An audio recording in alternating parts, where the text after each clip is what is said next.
Welcome back.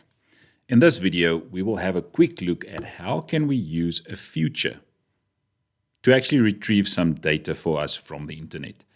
And something that's been used a lot is something that's called Json. So I like this website, w3schools.com, with some definitions and some simple explanations on what different programming concepts mean.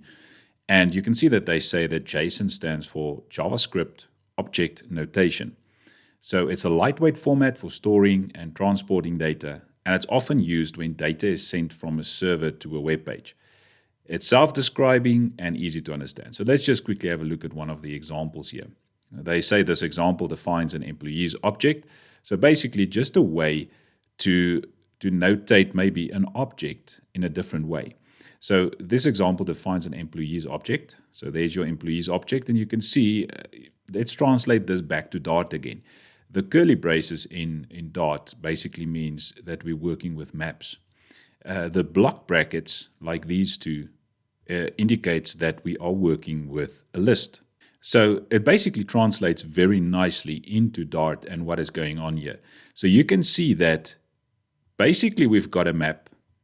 Inside of the map, we've got a key, and then there's this colon, and then we've got the value, and the value is a list of maps again.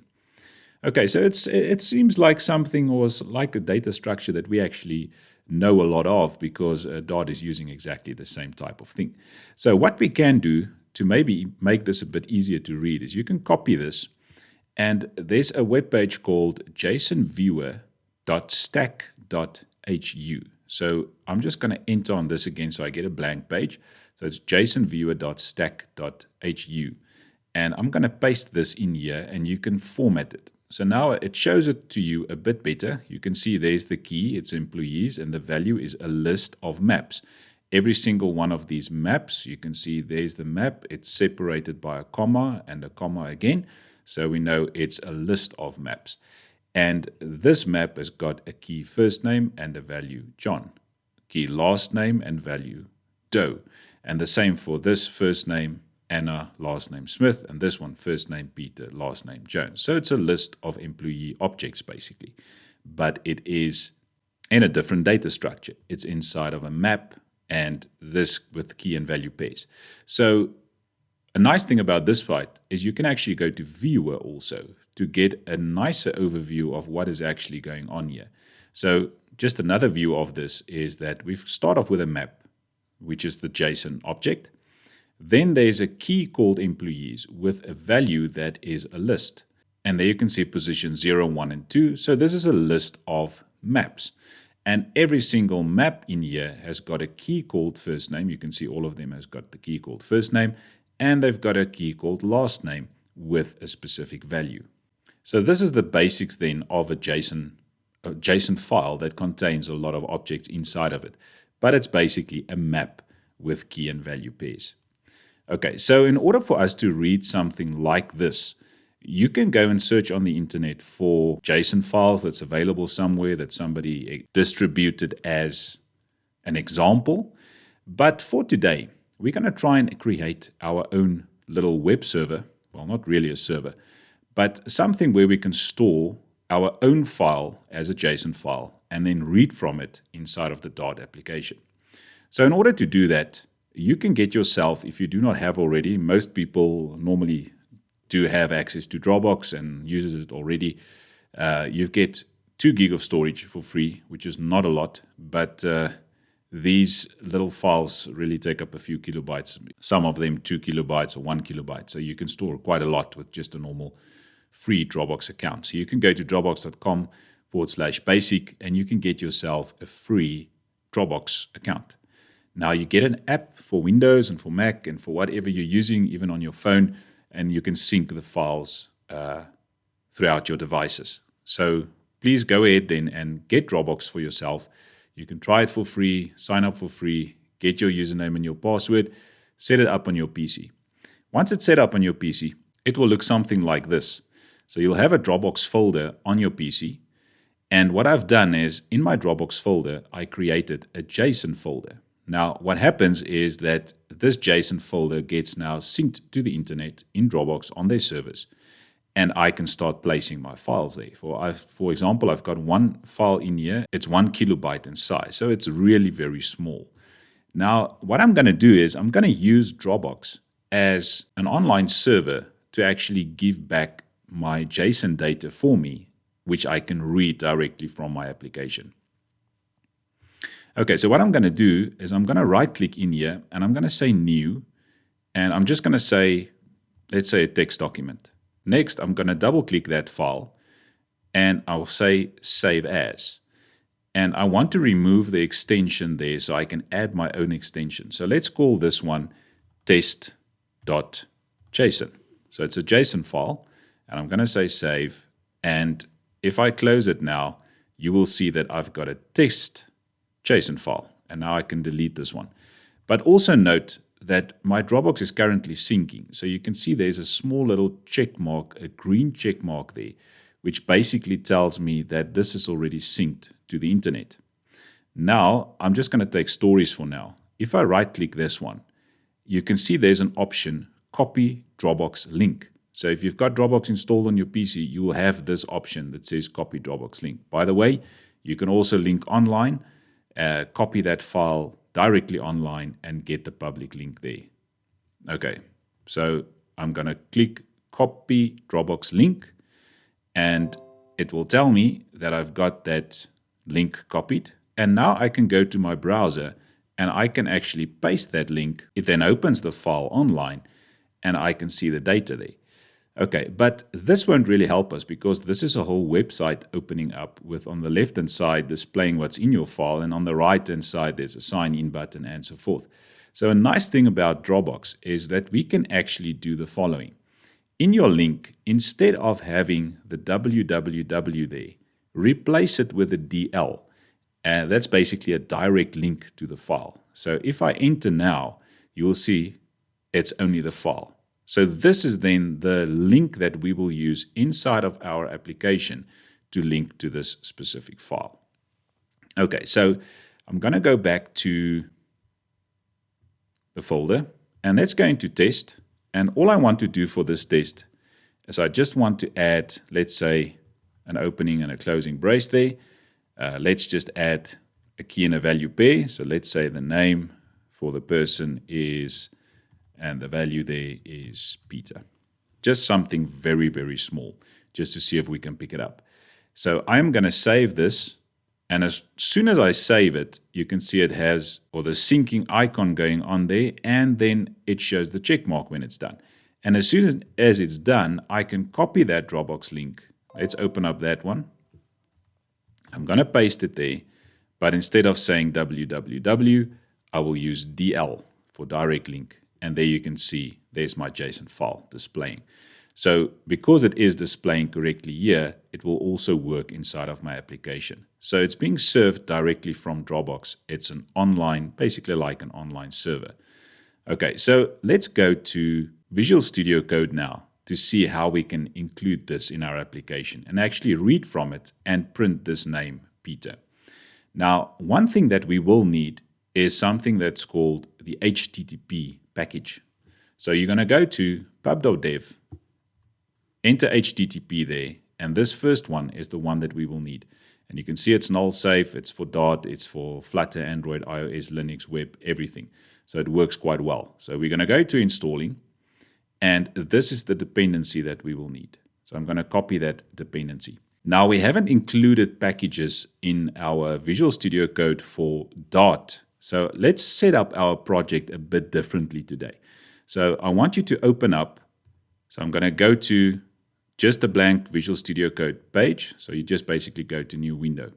Okay, so now we're going to do a bit different steps in order to create our package or to create our application, because we need to include a package, that HTTP. So you're going to go to View and you're going to click on Command Palette. And then you're going to search for Dart in there. And you can see that there's Dart New Project. So you're going to select Dart New Project. And if it asks you which type of application do you want, we are basically just interested in a normal console application. We're not doing any web servers or stuff like that. So go and select a folder where you want to have your package. I'm going to use this one, or your application, and let's call this one let's call it future internet. Okay, so just a simple package. And now you can see it's going to build a bit more files for you than you used to, but don't worry about that. It's just to quickly see how this one will work. Now, one file that you can see, if it says your console application project is ready, then you can continue. So we're going to go to pubspec.yaml file. And this file in Flutter is a lot bigger. But for now, the only part that we are interested in is the dependencies part. So what I'm going to do here is I'm going to select this dependencies. You see there where we see the comment. So in the pubspec.yaml file, this hash is basically a comment. So I'm going to select those two and use the control and / or the command / on your Mac. I'm going to delete the path there, and I'm going to paste over it the HTTP package that we need.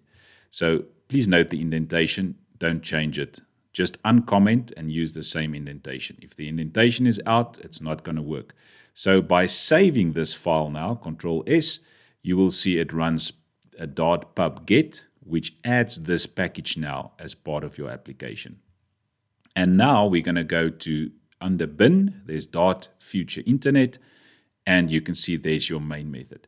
Okay, so I'm going to delete everything in the main method, and we will add our own coding to see if we can actually read data from the internet. Okay, so in order to do this, we're going to start off with a method that we will call. This method will return back a future for me. Now, the type of this future will be a little bit more interesting than the previous ones we did. So let's just quickly go to this JSON viewer again.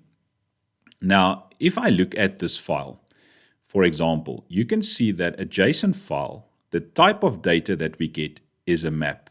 So in that future, the type of the future will be a future map. So it's the map, this JSON map that we want to get back. But for a map declaration, we also need to specify what is the key and the values. And normally the keys are strings, but in some cases it's not necessarily. But in most JSON files, the keys are actually strings. So we will be returning back a future map where the key is a string, but the value could be different. So the value could be a list like we have here. And for example, the previous ones that we had, let's quickly go to stories, for example. I'm going to open up this one quickly. So I'm just going to say edit, and let me take this one, take all of those stories, and I'm going to paste it in here.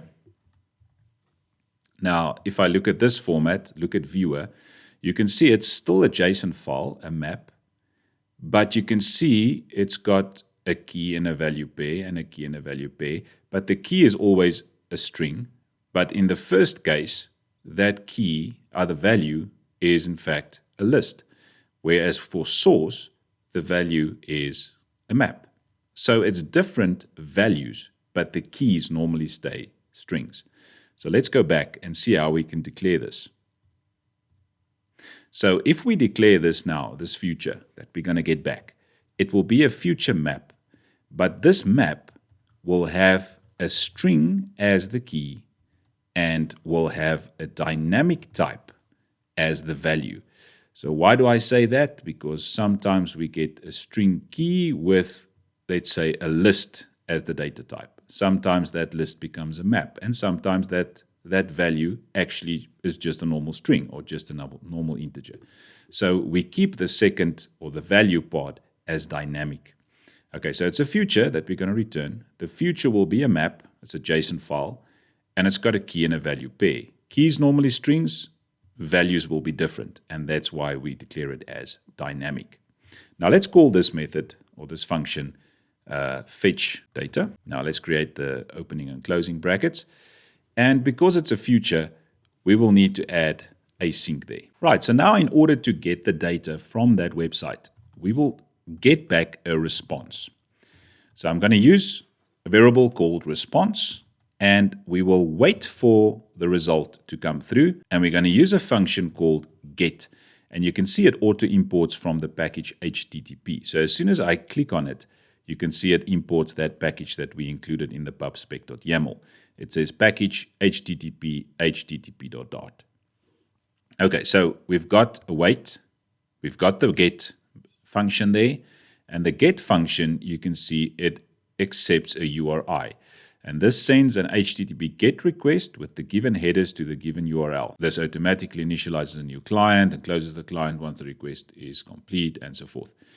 Okay, and we're not going to really look into the headers. We are just interested in the URL that we need to get back.